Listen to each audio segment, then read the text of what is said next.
I gave you my heart. Hello, good morning, नमस्कार। Learn with आभास से मैं राकेश यादव आज की कक्षा में आप सभी का स्वागत करता हूं।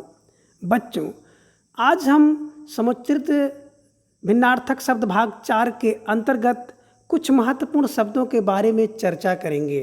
तो देखिए बच्चों, आपको एक शब्द दिख रहा है व्यय। तो व्यय का अर्थ होता है अवस्था, जबकि व्यय का अर्थ होता है खर्च। अगला आपको एक शब्द दिख रहा है वसन। वसन का अर्थ होता है वस्त्र, जबकि व्यसन का अर्थ होता है बुरी आदत।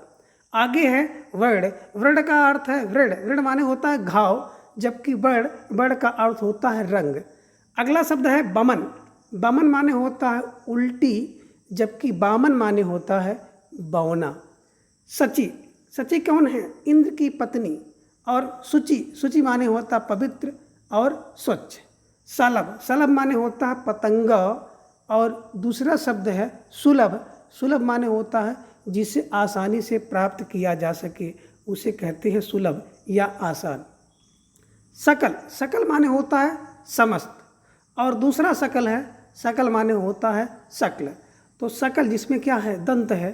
तो दंत सा वाला जो सकल है उसका अर्थ होता है समस्त, संपूर्ण या पूरा, जबकि सकल जो ताल वाला सा है इसका अर्थ होता है शकल से। सूर। सूर माने होता है सूर्य। और दूसरा जो सूर्य है उसका अर्थ होता है वीर। तो सूर का अर्थ हो गया सूर्य और दूसरा सूर का अर्थ हो गया वीर। शुक्ल। शुक्ल माने होता है सफ़ेद, जबकि शुल्क माने होता है फीस। शीशा। शीशा माने दर्पण और दूसरा जो शीशा है उसका मतलब होता है एक धातु। सन। सन माने जूट, यानी कि सन की एक रस्सी। और दूसरा जो सन है उस सन का अर्थ होता है साल या वर्ष। सौ और सब। तो सौ का अर्थ होता है लाश और सब का अर्थ होता है संपूर्ण या पूरा या सकल। सर। सर माने बाण और दूसरा जो सर है उसका मतलब होता है सरोवर। श्वेत। श्वेत माने होता है सफ़ेद और श्वेत माने होता है पसीना। श्रवण।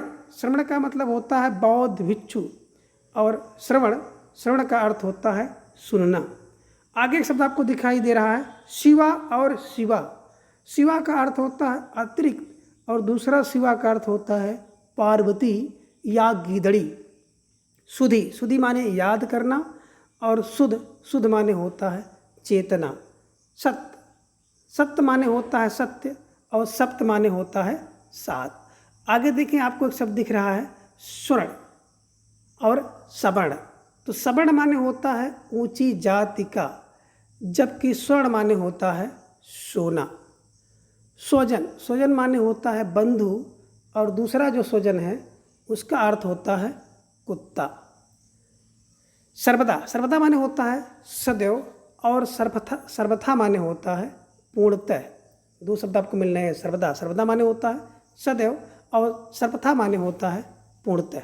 शंकर। शंकर माने शिव और दूसरा शंकर जिसका अर्थ होता है मिश्रित।